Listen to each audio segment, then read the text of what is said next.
Welcome back, guys, to the Beyond Condition podcast, the voice of bodybuilding. And today's voice is Paul Oneid. And I am very excited to introduce you to the Beyond Condition Club because we've obviously spoke a little bit and I'd like to give some insight to sort of set the tone for our podcast today. But first of all, thank you for your time. Oh, thank you so much. Yeah, we've been kind of going back and forth a little bit on social media and definitely vibe on a lot of topics. So I was excited to dive in a little bit.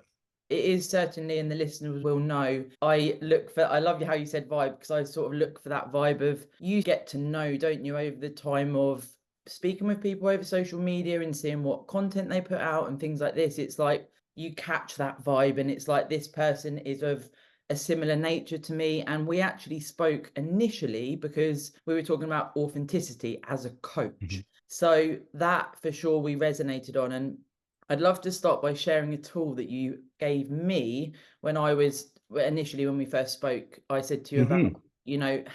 how difficult it can be at times when, you're trying to make it in the online coaching space and it's incredibly inundated, as we know. There are elements of how do I stay authentic to me and still be able to attract people that I can help without falling into the sort of traps of what everyone else is doing. And the tool you gave me was to always look at my clients that say, you've changed my life, or what you've helped them with. And that helps you stay true to your moral compass and your values rather than, veering off. And that's been super, super useful for me, Paul. I think about it pretty much every day. And I think that's important as well, because we're going to talk about progression and the obsession Mhm. for that. But it'd be useful actually to talk about how we do that as coaches as well, because yes, of course, you can earn more money, you can get more clients, you can get more pro cards, but what else can we look at? I think that would be something we could talk about as well. I'm sure you'll agree. Yeah, I mean, there's a lot to tease out there. I think the initial recommendation, and I usually have all the coaches that I work with do this, we always get these unsolicited testimonials. And I say always because if you're a good coach, you're probably getting them. And it's like, man, I tried that tool and it worked so well. It completely changed this thing. Or, I didn't really think I was making a ton of progress. And then I checked my measurements and we're crushing it. Those are the types of things that some coaches will share on social media if it's like a very overt testimonial. But what I like to do is I'll just screenshot it and I'll put it in a little folder for myself in my phone. And whenever I'm having those days where I'm struggling to find my worth, or maybe I had a misstep with a client and handled a situation in a way that I wasn't happy with, just as a nice reminder that overall I'm doing a great job and that I am having a positive impact. So that's a tool I adopted a long, long time ago and has really stuck with me because we all give everything that we have to our clients. We're all incredibly, I used to use the word passionate, but I'm going to use the word obsessed. We're obsessed with helping our clients. And so when a client isn't happy or when a client isn't getting the results that we feel that they have the potential to achieve, we take that personally. And the longer you're in this, the more you realize that ultimately you can't want progression more than your clients do. That's a really difficult trap to fall down. But we still need to make sure that we are invested in them and that we never lose sight of our authenticity. So, I mean, that's the first part. The second part is showing up on social media as yourself. This is something that I battle with constantly because the type of content that I like to put out struggles to be put into 90-second clips or 30-second clips. It's not necessarily exciting because, truth be told, the stuff that works isn't sexy. It's not exciting. I've kind of shifted my focus a little bit to the quote that I use is what gets someone in the door doesn't have to be what keeps them in the room. So you can use titles and captions and things like that to get people's attention and then present them with nuanced information. And it does, if you're trying to do that, it does take a really long time and a lot of practice to be able to communicate these complex topics in 90 seconds. And I just made I think it was like a 15-minute video on intermittent fasting. There's no way I could put that into a 90-second clip and go through all the details of intermittent fasting, why I like it, why I don't. So I just threw it into a YouTube video. I'll take some clips from it. I'll throw that on social media and hopefully drive people to the YouTube video from social media. But showing up as yourself and not falling into the trap because, yeah, you can get more clients, but I guarantee you the clients that are going to come to you based on, let's say, clickbaity, this or that, good, bad type content, they're probably not going to be the clients that stick around. They're probably not going to be your ideal clients. So are you building a roster of people who you actually want to work with? So that's number one. Number two, it's going to be really obvious on social media if you're not being true to yourself. You can tell the people that are one person on social media and then one person in real life. And that's something that I absolutely refuse to fall into. One of the best compliments that I get, and I get it often and I hang my hat on it, is, man, you're so much better in person than on social media. I'm like, that's great. Good. But I'm the same person. I'm just a little step ahead because I got more time with you and I can speak to you. So that for me is a big key performance indicator of, am I showing up as my authentic self on social media? And I mean, here's where I kind of struggle. I do understand that you have to be polarizing if you want to get attention, because the people that are most loved are also the people that are usually most hated. But what I came to realize, and it was actually after a talk with Austin over a couple of weeks ago when we were in Toronto, he was like, man, I don't piss anyone off, but there are people that still hate me. I love that. It's so true, isn't it? It's so true. And I'm thinking back, I'm like, man, there's a lot of people that hate me and I don't do anything to piss off anybody else. So if people are going to hate me for not pissing people off, I might as well I do have polarizing opinions. Mm, mm. And that's okay. I'm also not afraid to say when I'm wrong. That's something that's very important. To me, that's a mark of professionalism. It's also a mark of intellectual consistency, which is something that it's a concept that I've really been dialing into, especially in the last since 2020, because it's something that very much lacks in our social environment. So intellectual consistency is essentially, if you're going to take a stance on a certain subject, let's say, for example, my body, my choice.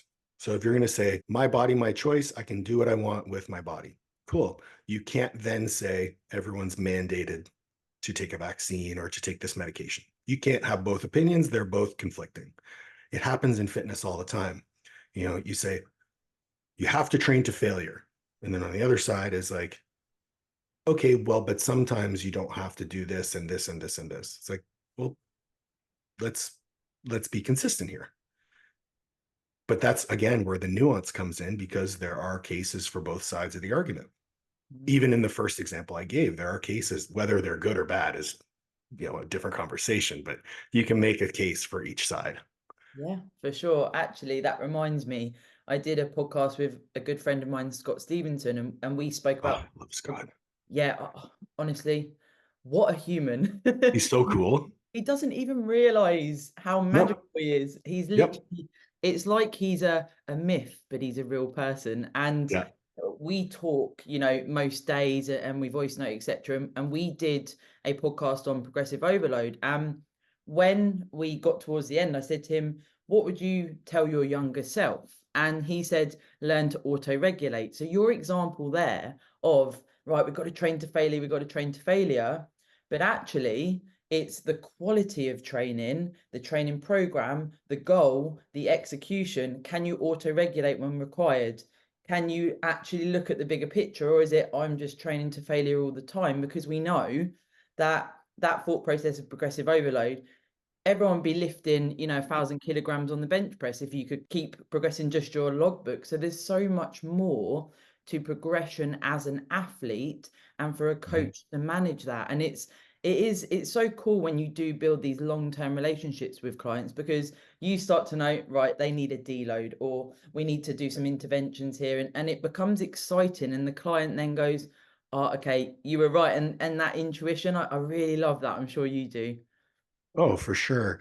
And again, returning to the previous, part of our conversation, you're not going to create those long-term relationships if you're not being your authentic self. For sure. So it all feeds into itself. When we talk about, like, if we're going to shift the conversation to progression, one of the most interesting pieces of knowledge that I tried to pass on is that training is as much art as it is science. So we have to understand the science. We have to understand mechanisms of change. We need to understand progressive overload. We need to understand accommodation. But we also need to understand that a person is going to do people things, right? And that's a quote from a friend of mine, Will. And, people do people things. So people are going to get into relationships. They're going to have jobs. They're going to struggle with stress. They're going to have anxiety. They're going to mess up on sleep, mess up on nutrition. Very rarely will you have a client who's just an absolute robot, but then they probably have other problems too, because there's always trade-offs. Now, how you manipulate the science to apply it to that individual, that is what coaching is.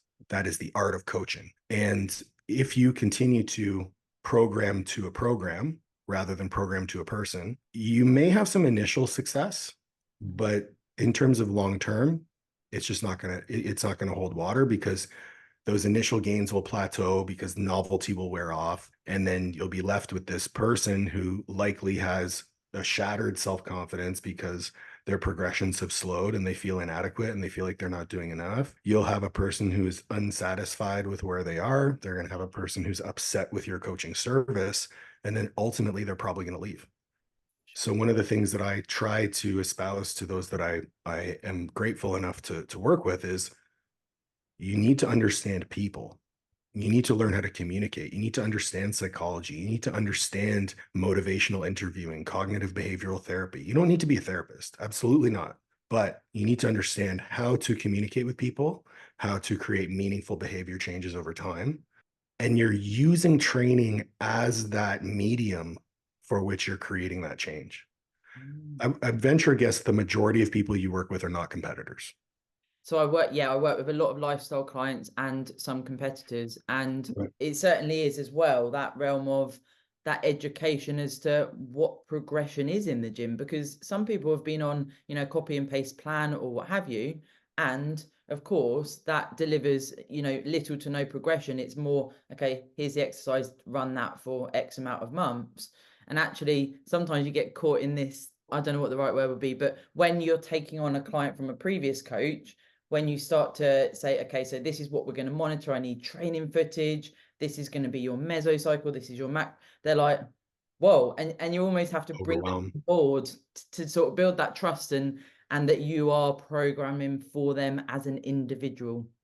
Yeah, meeting them where they are is probably one of the most challenging things, because as a coach, you want to hit the ground running, especially if you know what you're doing. You're like, okay, let's go all in. Let's do this, and this. But understanding where this person is coming from, like the majority of people that come to me at this point in my career, they have a lot of experience in the weight room. They've had coaches before. They're looking to go from good to great. Whereas with Olivia, she has those clients, Olivia being my wife and co-owner of our company.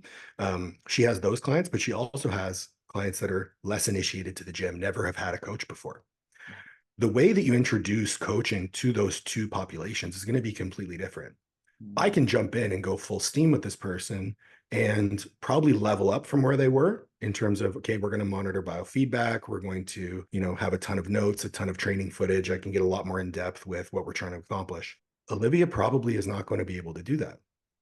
She might start with, hey, we're going to take some progress pictures every week and we're going to give you a calorie goal. Cool. We're also going to try to train 3 times. Here you go. Yeah. And then it's creating that runway of progression. And for me, always having that idea of, this is where we are, this is where I want to go. How do I get from A through Z while strategically challenging that person? One thing that people will always say, like, progress is outside your comfort zone. Totally true. But it can't be too far outside your comfort zone. It has to be, appropriately dosed at the right frequency so that the goals are attainable. Because if you go from only tracking calories to macros, meal timing, meal plan, cardio, all that, there's no way. Right. So that's kind of my long-winded spiel. I know, yeah, I completely resonate with all of that, because actually, I get excited to work with the different classes, as it were, and it's something we can talk about more about, progression as a lifestyle client or a competitor. Again, multifaceted for sure. But, with the lifestyle clients, I can potentially take someone into, quite a harsh diet towards the end because they are looking to recomp and then maybe look at a bit of a maintenance and maybe a bit of a growth phase, but they're not too sure. And then we get into the diet And because I try and bring them on board as much as possible with the education, what they're going to feel like, you know, ahead of time, okay, these things might happen when they do, let me know, etc. They get quite excited and they actually push into a diet more than they ever thought they could. And it's not for a competition. It's not even for a photo shoot sometimes, but they just get really excited by it. And then I have this conversation as well, and it's super, super sweet, Paul. So I have lifestyle clients that are like fully into the bodybuilding lifestyle. They really do put a lot into it. And that conversation of, you know, you're living as a bodybuilder, you're building your body, you know, you're tracking your food, exercising, etc. And they're like, I can't be a bodybuilder. I'm not stepping on stage. And I'm like, that doesn't That need, doesn't matter. no, it doesn't validate what you're doing. I mean, honestly, I've got lifestyle clients every single week. They are absolutely bang on. They're progressing, you know, but they don't want to step on stage, but they can still have multiple phases. You know, there's so much excitement there, but they want to do it as a lifestyle, and it's Mhm. super fulfilling for me. I'm sure you have the same. Absolutely. Absolutely. There's a few things that I think I might do a little bit differently than some people, but in the same breath, the for that lifestyle client, we have to understand the ultimate why behind what they're doing. Yeah, it might not be to step on stage, but you know what? Most of them are using this we'll call it a hardship. So we're manufacturing hardship within this area of our life to be able to endure hardship in the other areas of our life. One thing Olivia just got her pro card. One thing that she said to me afterwards, she's like, that was the hardest thing I've ever done.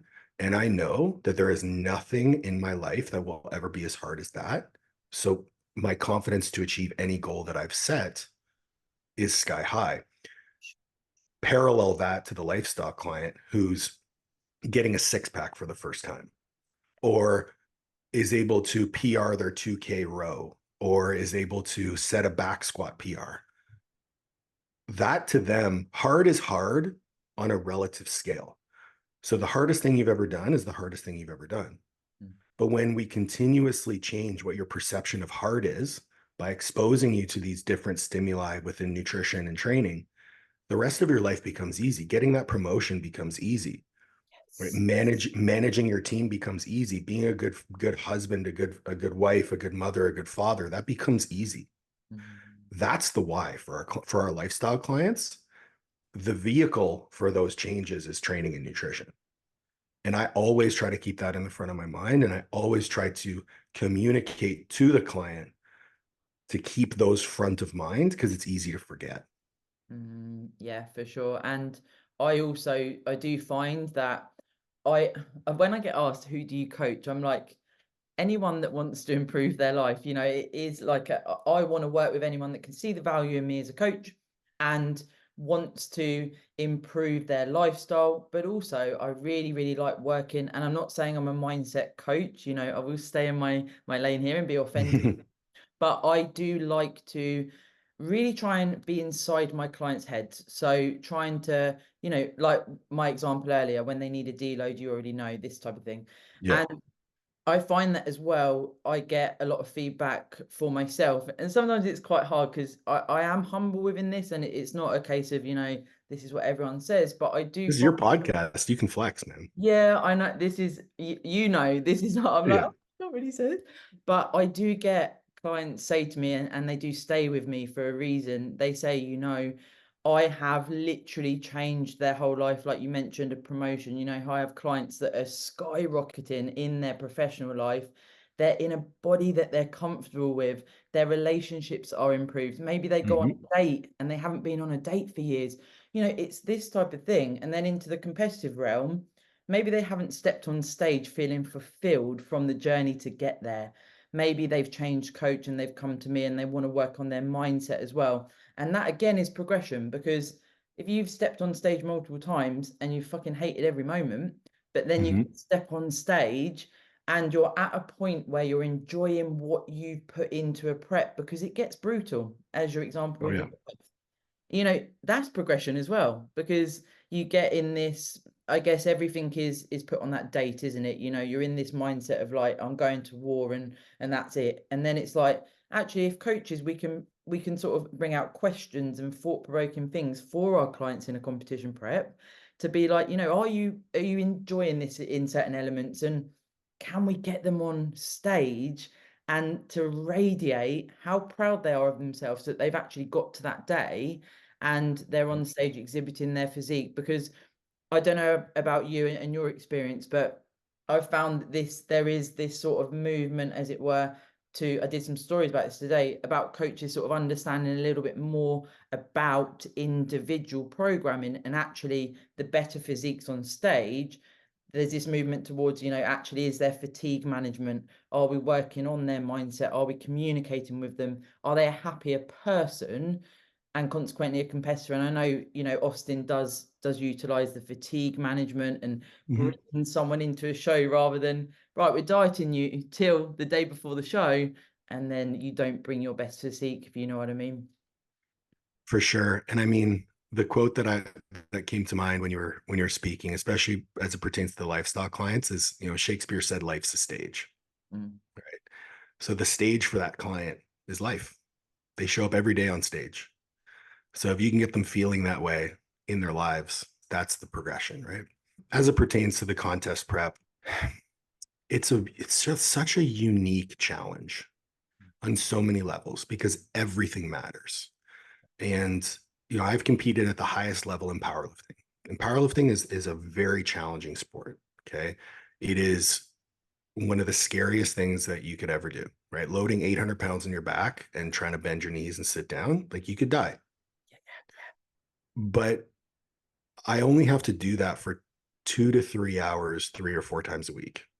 Bodybuilding is 24/7, 365. And that's something that I learned when I went through my first contest prep. Both hard in different ways. But with bodybuilding, the end result is all that matters, right? So what physique you put on stage is what matters. What sacrifices are you willing to make? Have you communicated with your coach what those are? I remember Luke Miller coached me for my prep, and I told him from the beginning, I said, Luke, if this starts to impact my business, I'm out. We got to a point where about 2 weeks out, body weight wasn't moving. I was exhausted. I was legitimately unwell, and I was peeled. I had been peeled since 8 weeks out. Like I got ready really early, which we didn't know that would happen because I've never prepped before, right? I had to speak at a major conference. I said, bro, my diet's done. I don't care what you think I need in terms of stage performance. My diet's done. I need to reverse because I have to be present for this talk. Most clients aren't able to have that sort of communication with a coach. And this is where that relationship piece plays a part. There was a point after Olivia's first show where she was struggling. And I told her because her previous preps, she had prepped herself. Okay. I told her, I said, you have a coach now. You don't have to do this on your own. You have to trust that Austin will guide you in the right direction. And he absolutely did that. He stepped up. He gave her exactly what she needed for her as an athlete. And she was able to come in with the improvements that she wanted to make for that pro qualifier. But that was only built because of the job Austin did to build that relationship of trust with her. And we do that every single day with how we show up, whether it's showing up in check-ins, whether it's showing up in communication, whether it's showing up in troubleshooting problems, celebrating wins. All of these things are the way that we show up. Let me ask you this. Of the coaches that you know, how many of them know what their clients' kids' names are?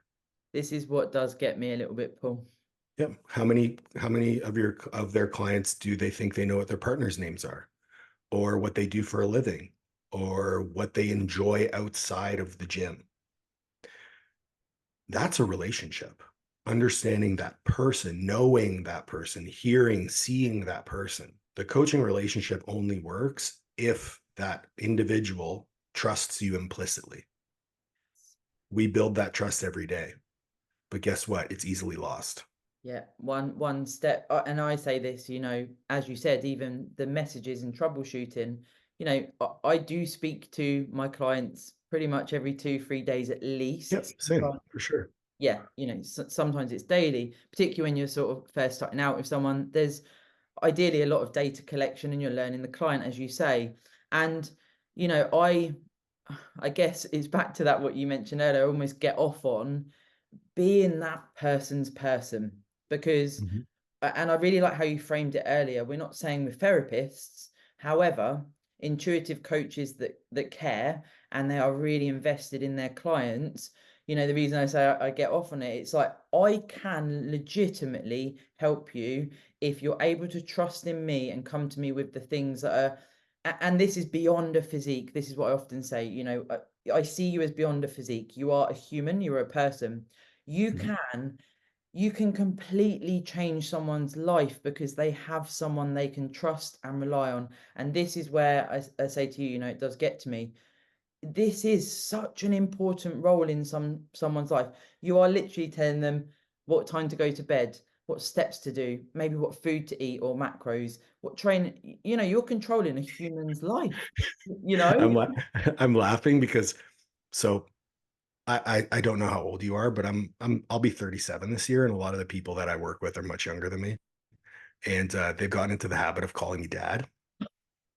So We're the new mom and dad. yeah, so Liv and I are mom and dad, and it's just I love that. I absolutely love that, and I value that.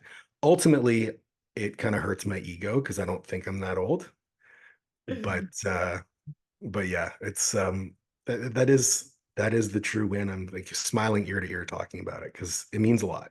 Coaching is a privilege. It's a privilege and it's a massive responsibility. And the more coaches that we can get who understand that role, the better off the industry is going to be. I got a message the other day from one of the coaches that I work with because I do mentorships as well. And he messaged me because he broke up with his girlfriend. He was stressed. It was affecting his business. And, you know, I can speak on behalf of men. Being vulnerable like that is hard, especially with another man that you respect. It's hard. So, for my clients to be able to be vulnerable with me, that was a screenshot that I did, right? I took that screenshot because that means a lot to me.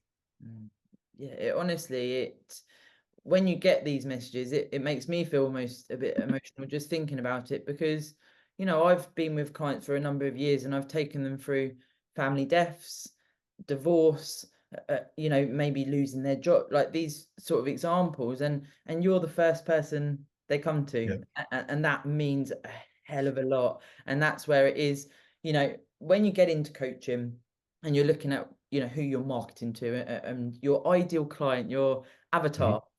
I Yep. found that quite difficult myself. I don't know if you found that because, and I worked with a business mentor, and then I came away from that because it didn't sort of lend itself. I almost felt like it was too robotic for me, and I'm so like universal and authentic, and I'm like I don't really have, you know, when it's like target everything to your You I do though.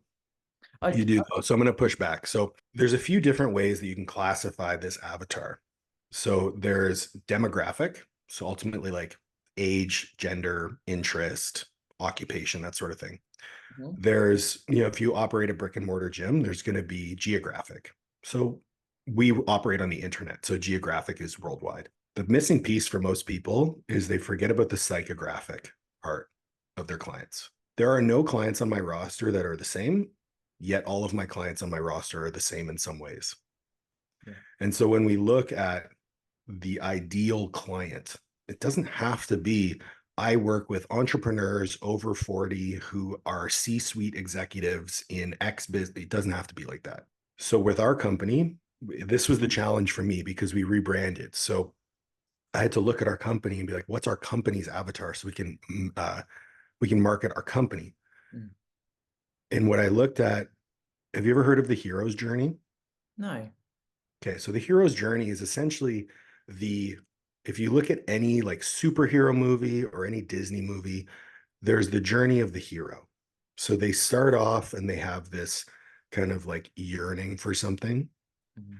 They go through a hardship, they find a mentor, they overcome challenges, and they move into this position as the hero in their own journey.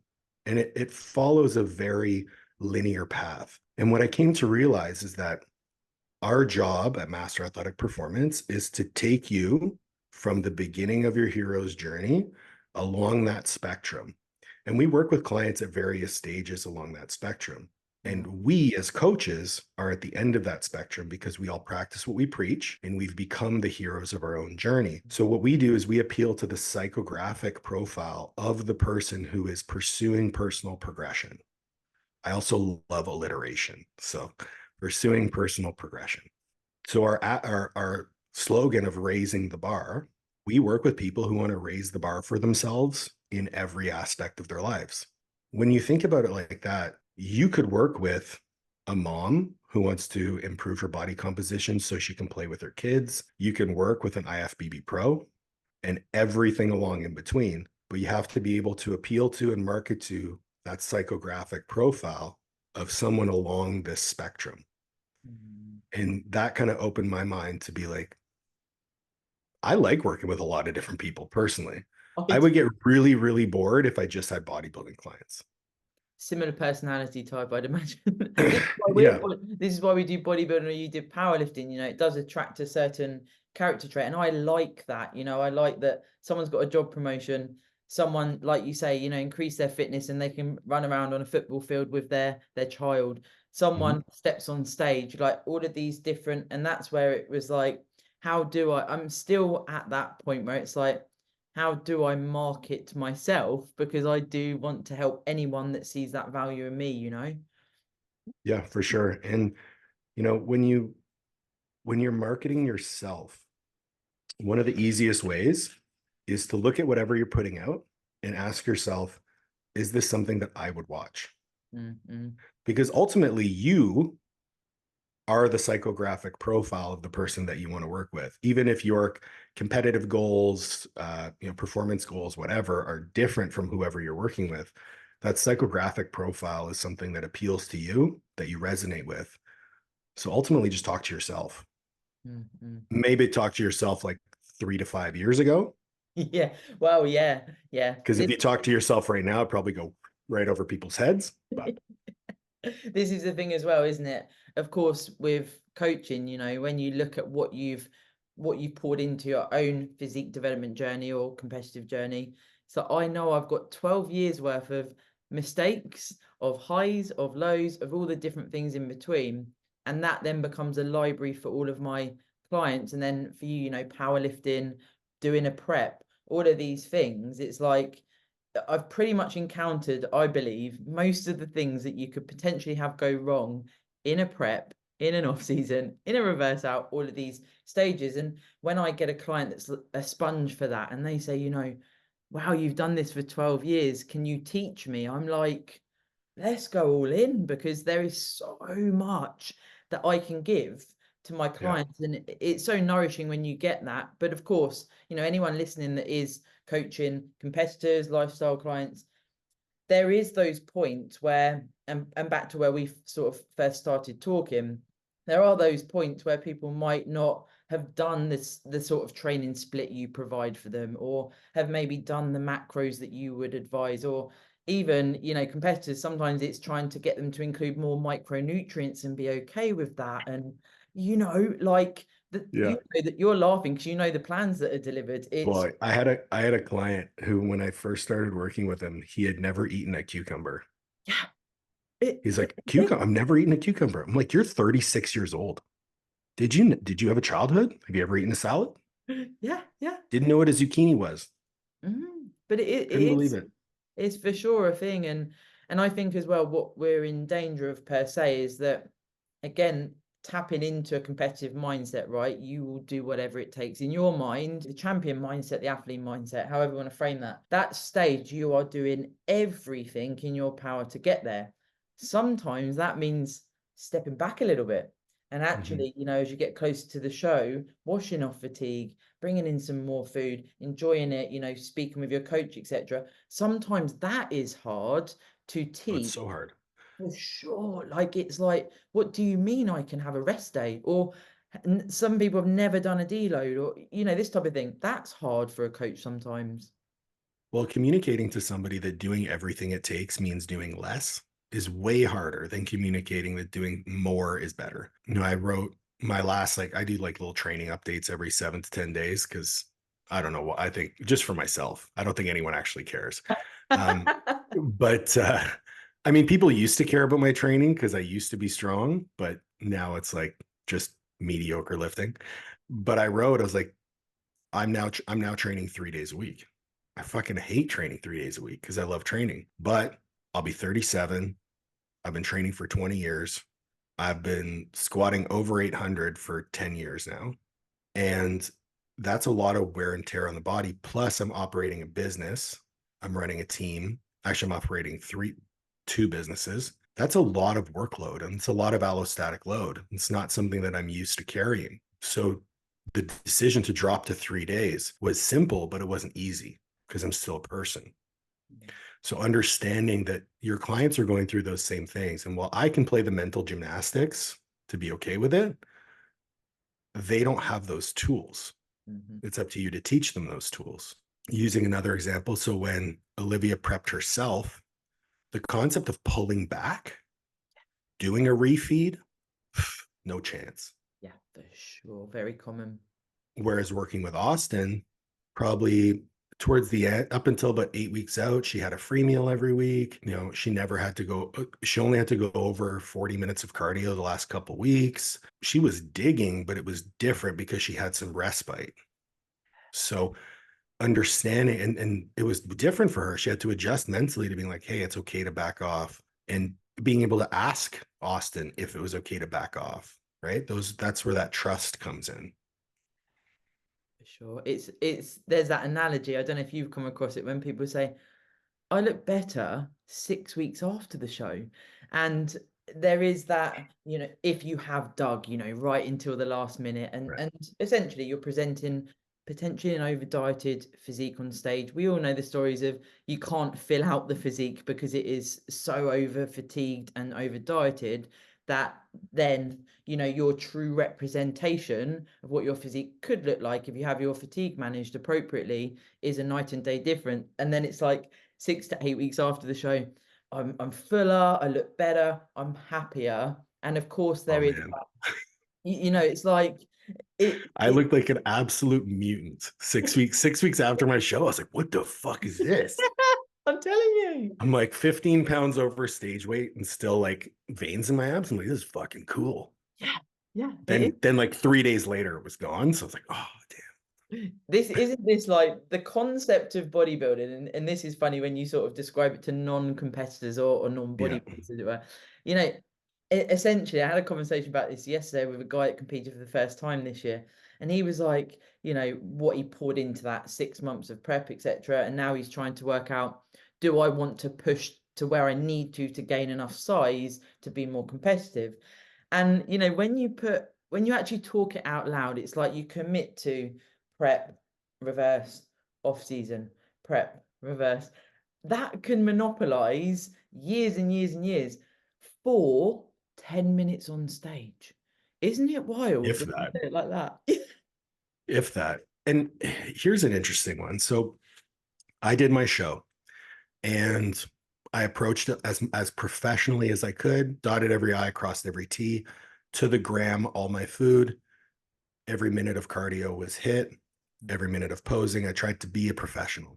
I looked on stage. I had some issues with gut health towards the end, and it really fucked up my stomach. So, being a square shaped individual, it made it look even worse. But after the show, the conversation was, all right, we got to get bigger. I'm like, I really don't want to do that. Yeah. And I'll be honest, like I got up to 260 pounds. I felt horrible. I'm 5'9", right? So I'm not tall. I'm all 5'9.5". I walk around now at about 250 pounds. I still feel too big, but it's a little bit better. The concept of putting on another 30 pounds just so I can add, let's say, 5 pounds of stage weight, maybe. Yes. For me, the juice isn't worth the squeeze. I'm Mhm. also not trying to be a professional. I know that I can put a better package on stage next time I decide to do this without taking those steps. But there's sacrifices to be made if you want that personal progression. And that personal progression and sacrifice parallels in every aspect. I just wrote to a mentee of mine. is telling me how, after some of the calls together, he feels overwhelmed. He feels very much less than, because it's always about what more he can do, and it makes him feel like he's not good enough. And I said, well, I think number one, I said, that's on you, because we are participating in this mentorship to push ourselves forward. And that does require us to be critical of our actions and be able to make improvements. So you need to deal with that emotional side yourself. I can definitely communicate in a different way to you. You just have to let me know what you need. But I shared with him that, this current place in my business where I now have 7 coaches, we've rebranded our website, we're looking at future growth opportunities. That scares the living shit out of me. And I'm stressed, and my sleep is poor, and it's affecting me in this season, but it's a season. So this is my sacrifice season. This is my push phase of business, Mhm. to be followed by a health phase of business, I love this. It's where phasing. right, it has to be a push and pull. You can't push all the time. You will burn out. I've done it twice. That pull phase, that health phase of business, that's where you implement the systems, you monitor them, you see if they're working, and then you decide on what the next push phase is going to be. Mm, You have to have those. So from now until August, we're pushing. August, we're going on our honeymoon. So we're going to take a couple weeks. We're going to chill. We're yeah. still going to be working because we only have one week of vacation per half year, according to our terms of service, which, coaches, if you don't have a terms of service that gives you vacation time, you're fucking up. Sorry, friggin' up. No, Um, that's fine. so it's going to be a push until August. So I've accepted. We're going to push. Mm, It's also an acceptance that I'm competing in a powerlifting meet on July 13th during this push phase, just to shake off some rust. And I had to shift my expectations of, I'm not going to be at my best in that one. So I'm just going to show up. I'm going to lift weights. I'm going to have fun with my friends, and we're going to move on. In December, when I decide to compete on a higher level stage, we're going to push for that. And that means business will have to pull back a little bit. mm, You have to plan these things, especially when you yourself are still trying to pursue goals, right? My goal for December is I want to squat the all-time Canadian record, which as it stands right now is 826 pounds. So I have to squat 832 pounds. It's about 7 kilos more than my best. So it's attainable, mhm. but my best was in 2016. This is the thing, isn't it? So we'll see what happens. But I have a plan and I have a coach. So we're going to do what we need to do. I really like how you said that about as well, the days off. And I feel like we're very similar in regards to what we offer as a coach and how much we do care about our clients. And guys, we're not just saying this, we are telling the truth. But above all else, always honesty. But Always. there does come days where, I'm literally working till last meal, and then it's like I'm like, whoa, what the hell happened today? Because it is literally from the moment you wake up to the moment you go to bed, client communications, check-ins, etc., etc. And I feel like as well, I had to make that decision when I decided to become full-time as an online coach. What service do I want to offer? And is there a top limit of how many people I can take on so that I don't compromise the people I took on 3 years ago? I don't want, in a year's time to take on too many people and their service dwindles because I have too many clients because of what I offer as a coach. And it's important for people to understand, there is that ratio there to then facilitate ideally some time out, hobbies outside of it, etc. And I'm not saying every day is like that, but sometimes there are days it's like Groundhog Days. But when you are fueled by this passion and obsession for it, you can burn out like you've described. It's interesting to me how many coaches have like a complete ignorance to how long they work, Yeah. or how much time they spend on each client. Mhm. So if I told you that I provide the level of service that I do and I work with each client, it takes me less than 90 minutes a month, Mhm. you'd be like, what? But 90 minutes a month times 40 people, or 50, let's just use 50 for an example. So that'd be 75 hours a month. 75 divided by 4, that's less than 20 hours a week. But at 20 hours a week of actual coaching, plus admin, plus social media, plus your own education, plus your training, plus your nutrition, plus, plus, plus, plus, plus. 20 hours of coaching quickly becomes 40 to 45 hours of work. Because in my experience, for every hour of coaching you do, there's about an hour of stuff outside of coaching that you do. So for me, that includes recording podcasts, calls with clients, my one-on-ones with my mentees. All of that factors in, plus trying to do a YouTube channel, plus trying to manage my team and mentor my team, right? So it all adds up. I went from when I was by myself and I didn't have a team, I was coaching between 75 and 80 people, and it was totally reasonable. I was fine. Then when I brought Liv on board and a couple other coaches, that dropped down to 55, 60. Now, as I'm doing all the other stuff, it's dropped down to 40, 45. Mm-hmm. I will always coach. I love coaching. I'm never going to give up my one-on-one clients. Even if that means that the growth of the business suffers, I don't care. That's not a sacrifice I'm willing to make. But the reason I assign these numbers, these like 40 to 45, 60, 65, 75, 80, is because I know what my time commitment per client per week is, and I budget my time accordingly within my schedule. I also separate what days I'm doing check-ins, what days I'm not doing check-ins. That coincides with what days I'm training, what days I'm not training, which coincides to what days I do podcasts, what days I don't do podcasts, what days I have meetings with clients, what days I don't, right? So all of this stuff matters, and we budget our time accordingly. Right now, I'm in a season where yesterday I woke up at 5, I poured myself a coffee, and I sat down at my desk for 2 hours. So from 5:15 to 7, I worked. Then I did some cardio and some mobility stuff, ate my breakfast, sat down at around 8:30, and I was at my desk until 9:30 at night. Took a couple short walks within that, but that was my Digestion walks. digestion walks. Yeah. They're the old man has creaky knees walks, but that's what was required. And I don't have every day like that, although right now most days are like that, and that's okay. Yeah. Again, it's a season of push. Doesn't happen all the time. One of the best things that you can do as an entrepreneur of any kind, whether you're a coach or doing anything else, is do a time audit and understand like where your time is going, where you're losing time. And remember, so one of the rules that I have during push phases of business is I never bring my phone to the bathroom. Good idea. Right? It sounds silly, Yeah. but if you factor in like I'm drinking a shit ton of water, I'm going pee a lot. If every time I go pee, I add 3 minutes to my pee because I'm scrolling the internet, it adds time. Yeah. I also have a rule that I don't eat at my desk. So that adds a little bit of time to my meal time. But all of these things are factored in. I don't go so far as to like, I have done this where I will book meetings with myself for my meals, for my walks, for even my Austin told me that sometimes he has a jug under his desk, so he'll pee at his desk. Oh my God, I love Austin even more now. My bathroom's just right outside the door, so I can just take a minute and go pee. But yeah, so it's just really funny the things that we do. But doing a time audit, understanding where your time is going, where you're losing time, but then also being able to prioritize the things that you want. And there's a few tools that I use personally. Number one is color coding. So say, for example, my goal is to push the podcast and I want to record a lot of podcasts. Well, for me, podcast is red in my calendar. So if I look at my calendar and there's a lot of red, cool, I'm doing what I'm doing. If there's not a lot of red, we got a problem. I got to send more booking links.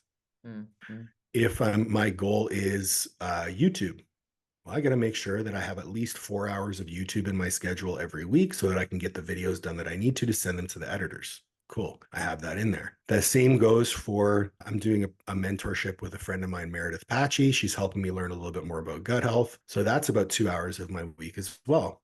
Right. So all of these things have to get factored in. They're all color coded and they all look. The next thing that I really love, it's a quote that my first like fitness business mentor, Mark Morris, gave me. He said, if I followed you around for 24 hours and you couldn't speak to me, would I know what your goals are? Yeah. And I love that because I'm confident that if you were following me around, you know exactly what my goals would be. Cool. I'm aligned. Let's go.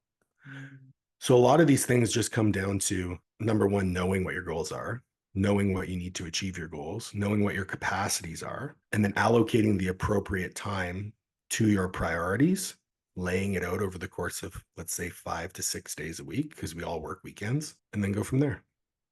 That all of this as well transfers into bodybuilding as a lifestyle or as a Sure. competitor as well. Like that whole analogy there, for coaches listening, some real golden nuggets there to actually, essentially you're assessing your daily life to make sure you're proactive as possible. And actually what could come off the back of that is enabling some time in your personal life as well. As we say, some days are longer than others, but could there be parts in that you do explore things in your personal life actually help to give back to you when, of course, we're giving a lot, as it were. And then when we transfer that into bodybuilding in general, it's like, everything you're doing in a day, if your ambition is a pro card, like you said in your prep, would someone follow you around and think, okay, this is a professional bodybuilder here?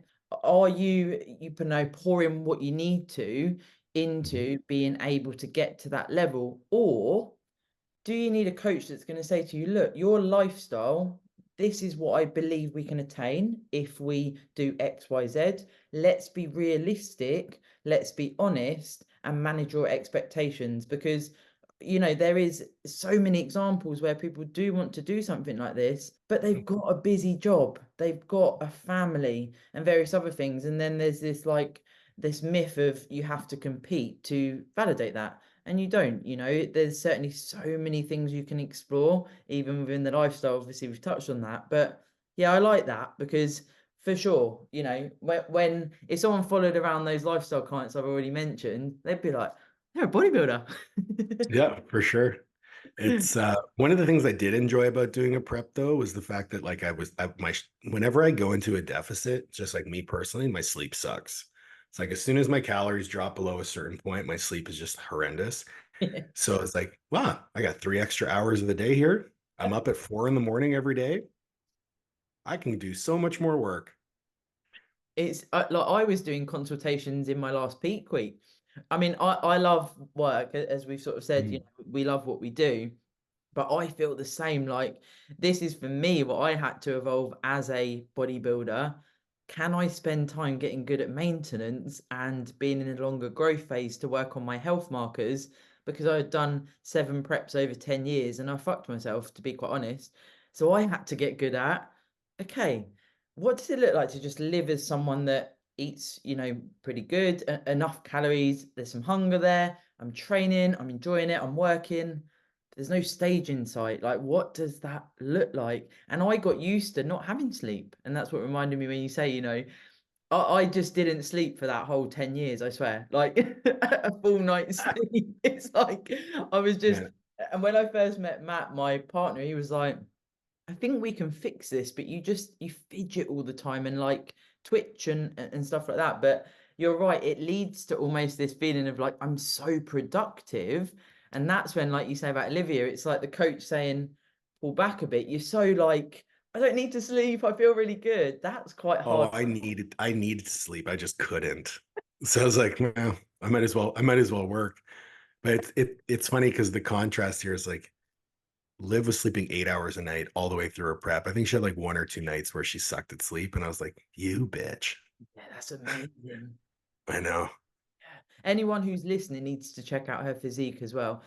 It's incredible. And I know, of course, from speaking to you a little bit, so obviously I don't know it all, but what that actually meant to her, and you touched on what she's poured into that. And Absolutely. you know, she is an example of a coach that has helped her understand essentially being able to deliver her best physique on the day. And that's where it's like, that's a good example for people that are used to, being on this hamster wheel of like, oh, I've got to do more, I've got to do more. It's very good for people to see that. I'm sure you'd agree. Absolutely. And I mean, you hit the nail on the head. If you followed her around during that prep or during the off season, like, Mm. yep, that's a pro. She's up, she's doing her cardio, she's doing her posing, she's doing her mobility, she's doing all that extra stuff. She trains so hard that I don't love training with her because I can't. Well, the thing is for me, like loading, fine, but and training to failure, fine, but it's the pace that she trains at. I can't keep up.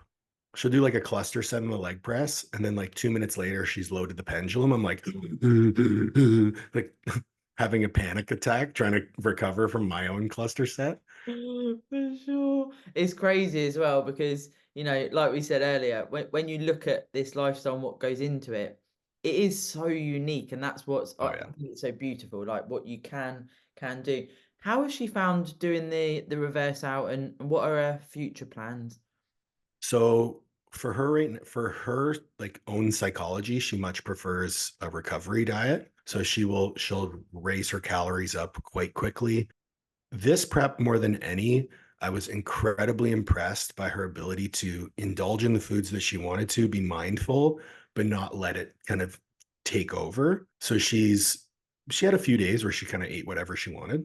Mhm. And then from there, she tried to do like an if it fits your macros, but her hunger was taking over. So what she did is she just took her macros from Austin, built herself a meal plan. But that meal plan is like she's making herself poke bowls and she's making pancakes for breakfast and having a creamy at night. And so she's enjoying the food that she's eating, which is something that I wish I could do more often, is like actually put effort into making the food that I eat, whereas I just Wow. eat the same shit all the time. But yeah, so she handled it amazing this time versus last preps. As far as her goals, I don't want to speak for her, but we had initially planned on trying to start a family next year. But yeah, which I'm very excited about the prospect. She's very excited about the prospect. But this is something where I'm also 8 years older than her. I Okay. have competed at the highest level before in my own sport. She Mhm. hasn't yet. And I want to make sure that she's able to have that experience in the way that she wants to have it. So we had that conversation. I was actually like the day after the show. And I said, I don't know if I actually have to say this because I feel like already, but whatever if you want to keep competing, you have my full support. If you want to take an off season and then compete next year, you have my full support. If you want to shut it down and have a family, you have my full support. Whatever you want to do, we're together in this. We're married, right? She's Yeah, not going anywhere. yeah, yeah. When we got together, we did have an agreement that if we should have a child by the time I'm 40. So Sweet. she's got 3 years, 3.5 years to play with it. But in all honesty, when you're married to somebody who inspires you with their effort and shows you every day how driven that they are towards something, you just want to get behind it. You want to support it, and you want to give as much to them as they give to themselves. So whatever she decides, it's going to be awesome.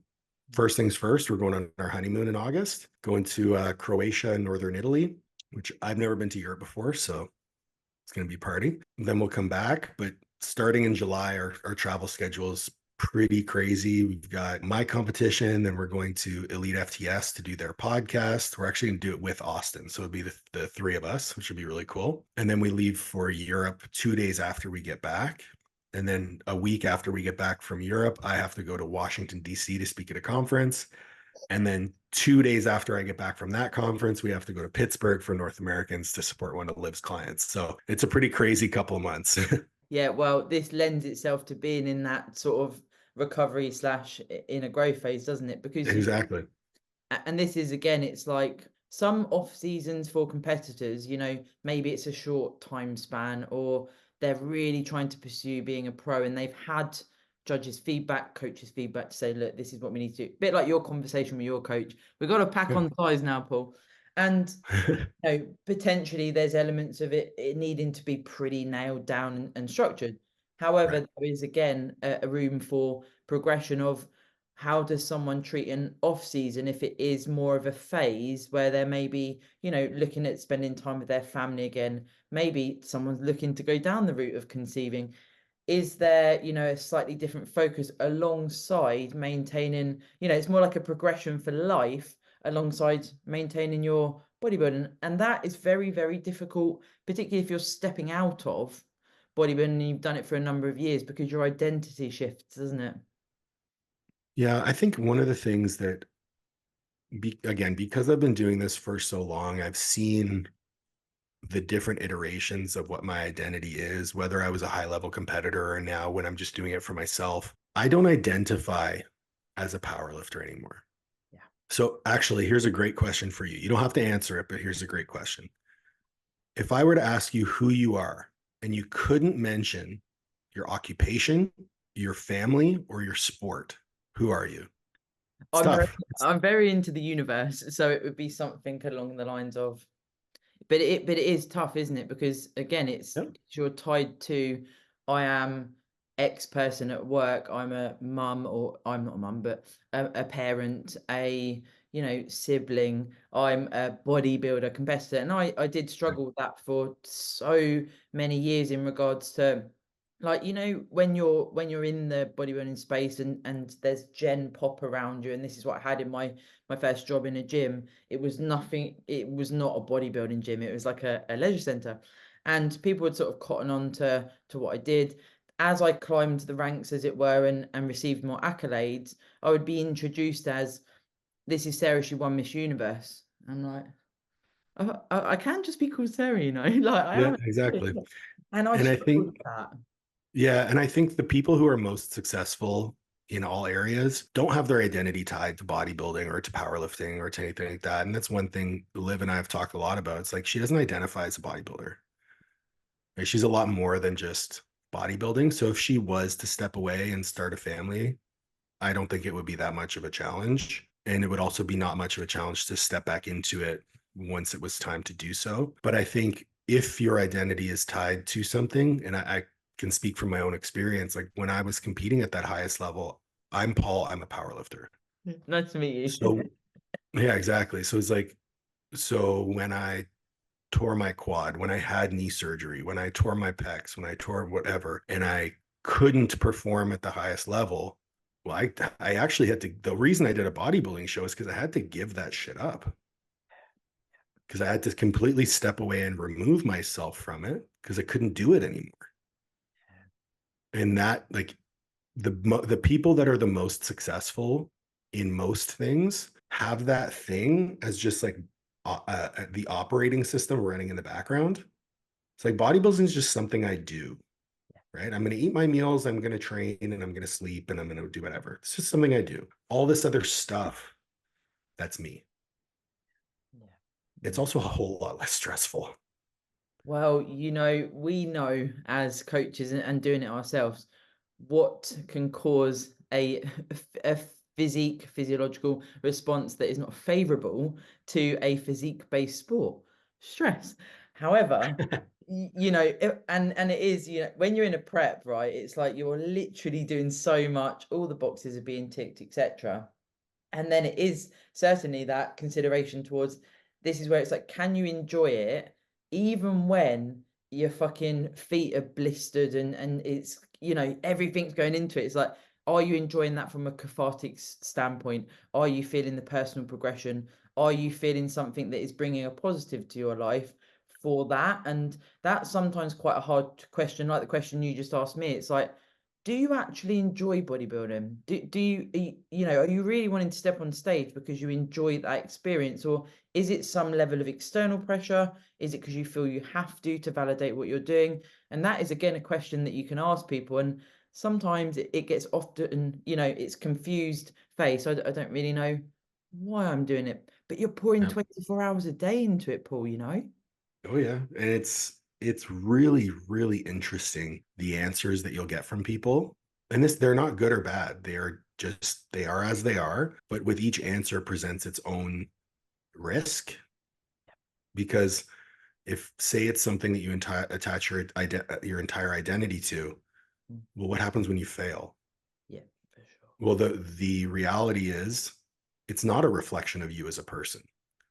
If you fail, it's not a reflection of you as a person. But if you attach your identity to it, you will feel like a piece of shit rather than, oh, I failed. Cool. I attach my identity to the effort. I know the effort was 100%.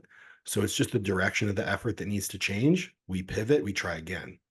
Yeah, yeah. Same in coaching. When you attach your identity to the results that your clients get or the transformations or, how happy they are, ultimately you can't control other people. You can only control yourself, your effort, your obsession. So if I lock that in and relinquish expectations on outcomes, you're going to be a lot happier. And like, I have this, I say this often and people kind of look at me weird, but I try to live my life with as little expectation as possible, like in everything. Like the fact that my wife wakes up every morning and still loves me and wants to be here, sick. I love Awesome. yeah. I have no expectation that she's going to do that. But what I am going to do is align my actions every day towards someone that she loves. Right. So the process for me is everything. The motivations behind that process and my effort is everything. I make sure that I'm in alignment with those things. The outcomes kind of just take care of themselves because at the end of the day, they're just data, right? Mm, No one, like, you climb to the top of a mountain only to realize that there are 100 mountains around you that are higher. yeah, for So sure. you start climbing down that mountain and up the next one. Um, One of my friends, Jay Nira, very intelligent man, he exposed me to, have you ever heard of an author named Albert Camus? No. So he wrote The Myth of Sisyphus.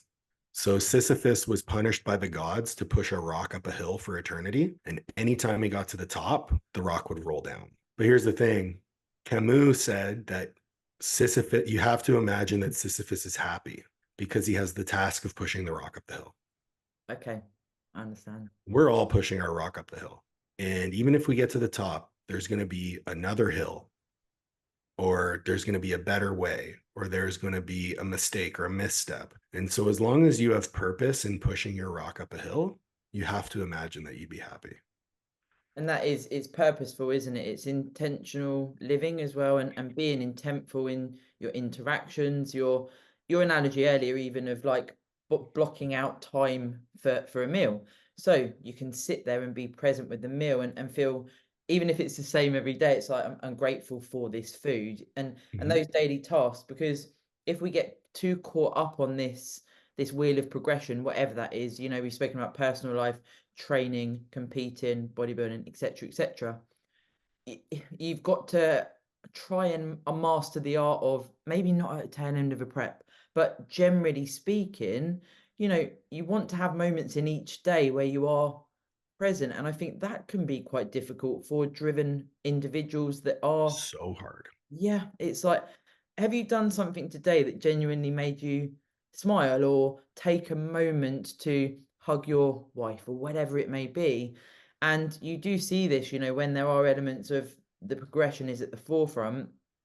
Again, do these people like their day-to-day life? And you may have periods like you do where it's push, and then you go into like the maintenance phase. Are those tactics in place, or is it literally just each day is like, okay, there's another day done, I've got enough money coming in, everything's ticking okay, and actually taking that step back, that is hard. Being present is a superpower, especially with all the things that are vying for our attention these days. Being present is like one of the most important things that I try to prioritize every day, because I've lived a lot of my life not being present and just doing. Um, you know, Liv gets annoyed with it, but like one of the ways that so you have to have strategies within your day to ground yourself. So when I say ground yourself, I just mean like to appreciate that you are here in the now where you're supposed to be. So I remember there was a time in my life where I was experiencing anxiety for the first time. And I was like, what the fuck is this? Fucking resting heart rate 120, shaking. I was like, what the fuck is this? Like, I got a good head on my shoulders. I shouldn't be like this. Yeah, yeah. And so I've always been one to seek therapy. It's been a life-changing experience for me. And so my therapist was like, Paul, you have anxiety. I'm like, well, first of all, don't tell me that I have something. I'm experiencing anxiety. She's like, right, you're experiencing anxiety. I'm like, what the fuck can I do about this? Because this sucks.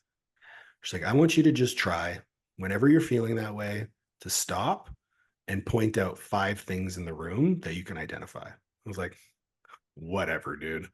So I tried it and I was like, oh, there's a computer and there's a phone and there's a Nicorette gum and like whatever it was in the room. I was like, oh, that kind of helped. But Liv gets upset with me because one of the ways that I ground myself is I'll just give her a hug. Because I'm like, okay, I just give her a hug and I'm like, cool, I'm here. I'm with you. Everything's good. But she gets annoyed because I'll just like hug her for no reason. And she's like, what the fuck? I'm like, just just be. It is with anxieties though, isn't it? There is that, not from my own experience, but my partner recently and the reason I talk about it, it's important for, well, not only because you're male, but it is super important for people to be able to, if they do struggle with similar things. Another mission of mine with the podcast is, you know, the mental health side of things, and maybe not talking about it enough, or helping people with some tips. Even what you just said there, you know, hugging your other half, looking at 5 things. And Matt said exactly the same as you, Paul. He was like, what the fuck is this? I Like, know. it honestly, and I said to him, you know, I do believe it's anxieties, and he had a panic, what I believe is a panic attack. We didn't really get any help from the hospital and whatever. They were a little bit useless. However, you know, and he's like, why have I got this? Like, what is going on here? Because you're feeling feelings for the first time, buddy. Yes, and this is what, you know, I said to him, you know, you've spent, he's 35, well, 36 now, but 35 years of your life going at it with building a career, doing the bodybuilding, not dealing with past trauma, etc., etc. A lot of people have been there, you know, Yeah, for you're on sure. this, life's tough.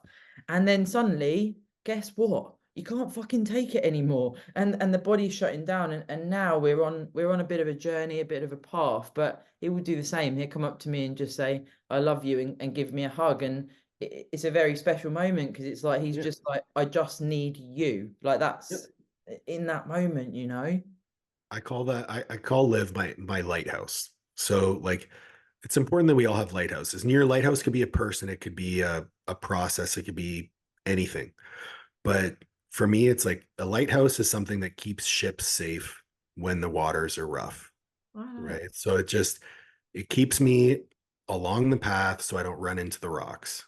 And like I was sitting in my therapist's office and I was like, I think I'm having a panic attack every day. And she's like, yeah, that's because you're feeling emotions. And we have a good relationship. She's like saying it in jest. Yeah, And I yeah. was like, this is what emotions feel like? She's like, yeah, sucks, doesn't it? I'm like, yeah, this sucks. I don't want to feel these anymore. I want to go back to how it used to be. She's like, well, Yeah. cat's out of the bag now, buddy. You got to deal with it. I'm like, Well, this is the thing, isn't it? That's almost what Matt's been talking about very recently, because like I said to you before we jumped on, we're moving house tomorrow, and we really ideally want this to be like a fresh start and what have you. And almost sometimes that an old door closing and starting a new yeah, chapter, that can, you know, offer a relief as for such. sure. And he's been saying, as we get closer to moving date, like, I don't want to be like this anymore. I don't want to, if my heart rate goes up, freak out, and I'm suddenly doing my blood pressure and all these different things. You know what it's like in The our space. blood pressure thing right here. Yeah, this is the thing. He probably similar to you. He is so driven by data. Like, it's like he's in the Matrix. And you know, even the coping mechanisms there to step away from the testing all the time, and things like this. But it completely engulfs you, and it's very, very difficult to accept that this is a thing now. Sounds like you're the same. Yeah, yeah. I mean, this is like trying to think, probably like a 5-year journey most recently, where, about 10 years ago, I was in therapy for a few years and then I took some time off, and then it's been 5 years consistently. And it started off like twice a week, then every week, then every couple weeks, then now it's once a month ongoing. I call it my like emotional teeth brushing. Because I mean, in my current situation, I have very few people in my life who aren't in a relationship with me where I don't want to use the word superior, but I'm like the more experienced, the older, the person who gives advice doesn't ask for advice. So my therapist is kind of just that sounding board. And, you know, being able to understand, like, we don't need to run from our emotions. And in fact, they're a phenomenal like alarm system for when something is off. So if you're having this anxiety, like, don't try to get rid of it, lean into it, figure out what's causing it. And I know for me right now, it's because, we're pushing the business. We have this travel coming up. We're actually going to be moving to the US, but hopefully by the new year. The prospect of starting a family and restart, like, there's a lot on the table. It stands to reason that all of this unknown Yeah. would cause me to feel a little bit uneasy. Mm, So why would I get frustrated at the fact that I have anxiety? I know exactly where it's coming from. mm, I accept it. I deal with it in the healthy ways that now I have. those coping mechanisms, and then we move through it. Mm. And it is like and I think probably he's going through these stages of like a bit more acceptance, and it's sometimes just a case of we just literally sit there on the sofa and I let him talk. And that's super important for anyone that does struggle with anxieties or mental health, that side of things. It's like sometimes back to where we sort of started this conversation, learning to be present and see what you have right now. And that's difficult when you're going through an acutely stressful time.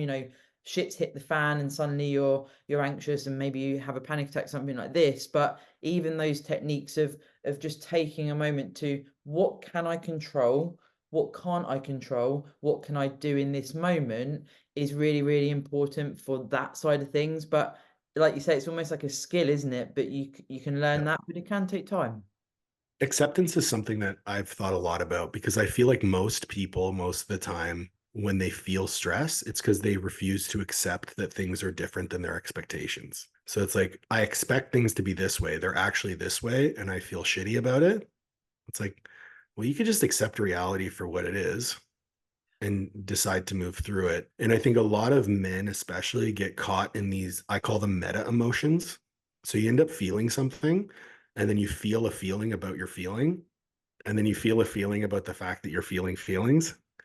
So Later. like, yeah, and it just like cycles. So like, I'm anxious. Why the fuck am I anxious? Then you're mad about being anxious, and then you're frustrated about the fact that you're mad about being anxious, and then it just like cycles, and it's perpetual. But if you learn to accept, all that goes away. It's like that, the filling of the cup and the emptying of the cup as well, isn't it? Feeding into that. Yeah. And all of this ties into, are you enjoying the pursuit that you're on? So right 100%. now, you're fully in this mode where it's, I'm for this block, I'm all Yeah. in.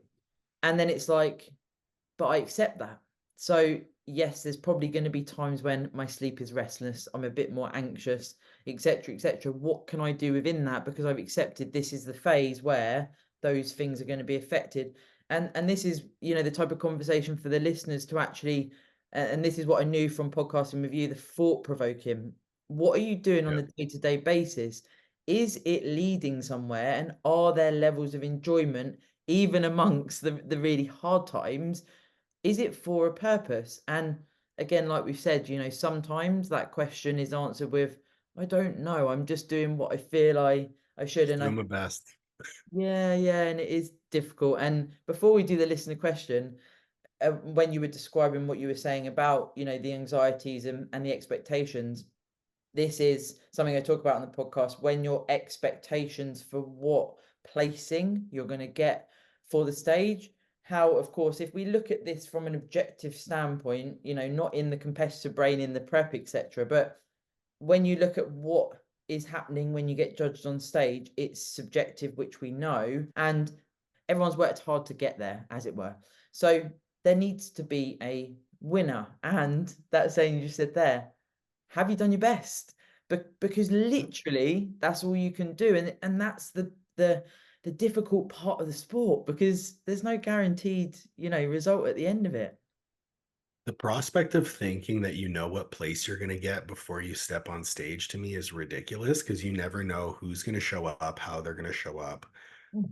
And even the fact that you're checking Instagram to see speaks to your insecurity in your own process. What are you hoping to achieve from checking out this profile? Mm. Is it going to give you more motivation? Well, then why weren't you more motivated to begin with? Is it going to allow you to take a step back and like relax a little bit? Well, why do you feel you need to relax a little bit? Do you want to take the easy way out? Right. So, like, understanding what the goal of your actions are before you decide to engage within them, and asking yourself those questions, doing that introspection, that's hard. It's hard because you have to admit, you have to be able to look yourself in the mirror and see yourself for who and what you are. And Mm. sometimes you won't like what you see in the mirror.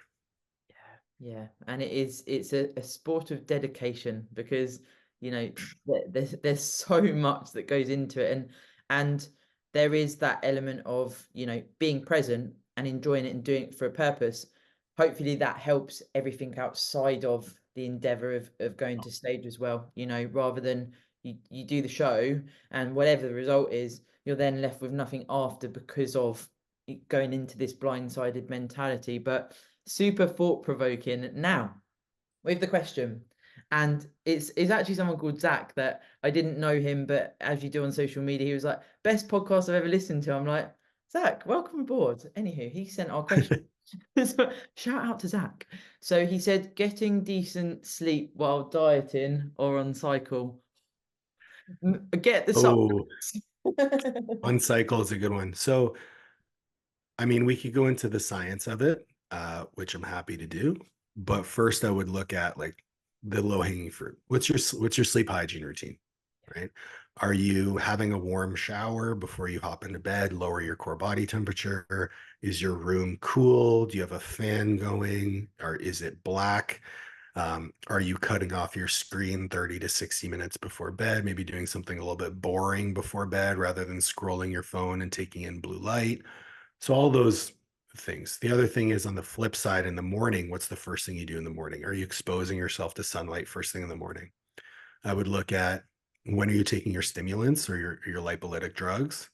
Because some people, I know towards the tail end of a prep, I was advised to split my clenbuterol dosage. And I'm like, if I take it afternoon, there's no way I'm sleeping because clenbuterol has a 21-hour half-life. For So sure. so taking all those things early in the morning, limiting your caffeine about 8 hours before bed, that's huge. But maybe you have to train in the evening based on your schedule. That's going to raise your core body temperature and make it harder for you to sleep. So looking at different ways to optimize your circadian rhythm and the things that you do during the day to impact your sleep, making sure you have some carbohydrates in your final meal with some fats because you need that serotonin to come up, but you also want that elongation of the digestive cycle to keep cortisol a little bit lower for longer because cortisol is actually what wakes you up in the morning. And if you are dieting, you're going to have higher cortisol levels first thing in the morning. Once you got all that out of the way, when we talk about like androgens are going to really affect your sleep, especially if they get up really high. If you're using a lot of progestins, so like trenbolone or nandrolone, those are going to increase progesterone while you sleep, which is going to impact your cortisol levels when you wake up. It's also going to give you some fucking weird dreams sometimes, which is a Sweat. whole other, a lot of sweating. Yeah, raising that core body temperature. Those types of things. I'm a big fan of high dose magnesium. I usually go with magnesium 3 and 8 before bed. Magnesium glycinate tends to make me sleep more or sweat more. I don't know why. It's a new thing.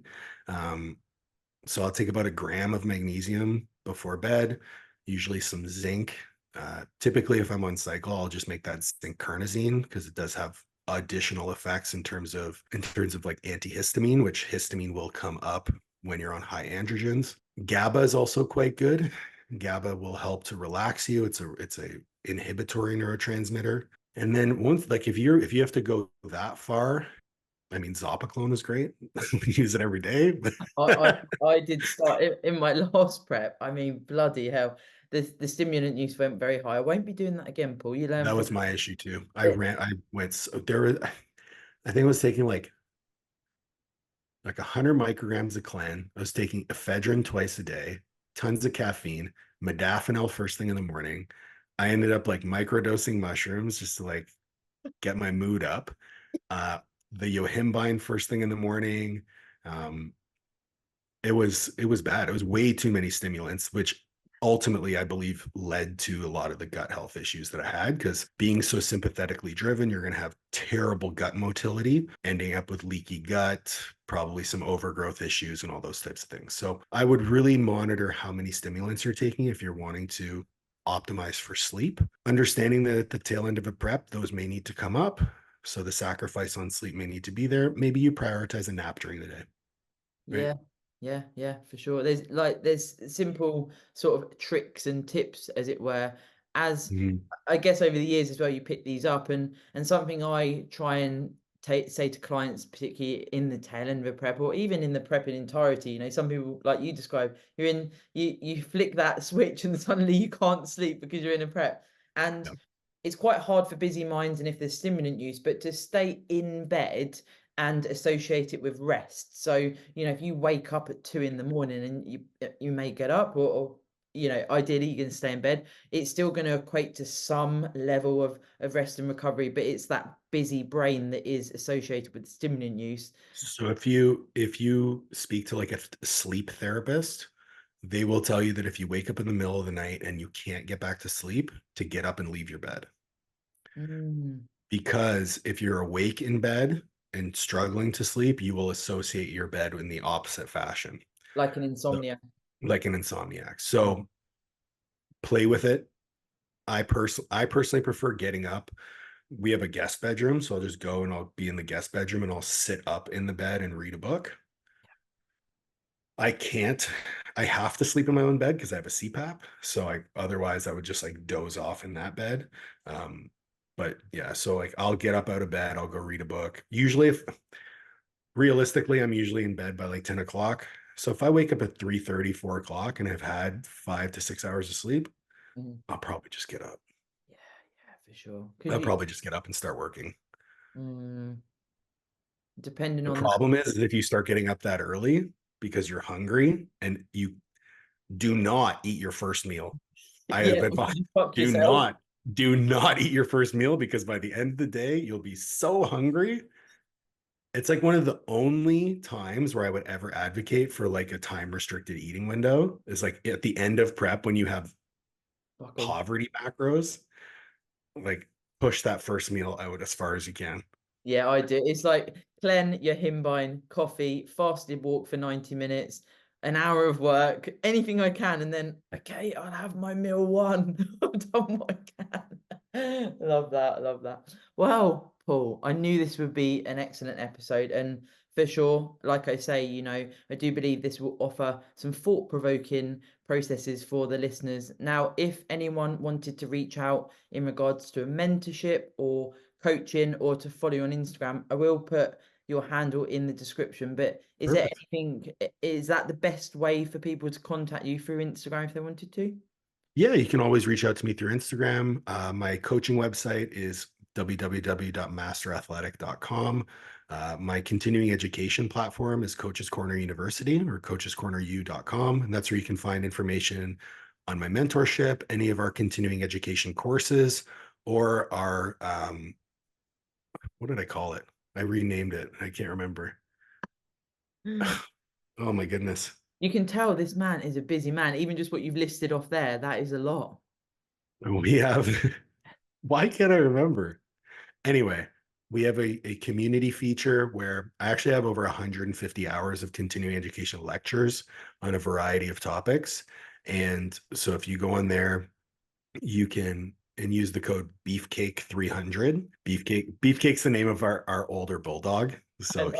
he's the sponsor of the discount. You can actually save $300 on that. So it's usually a $350 Canadian product. You can get lifetime access to all this continuing education, along with I upload 1 to 2 lectures additionally every month just for $50.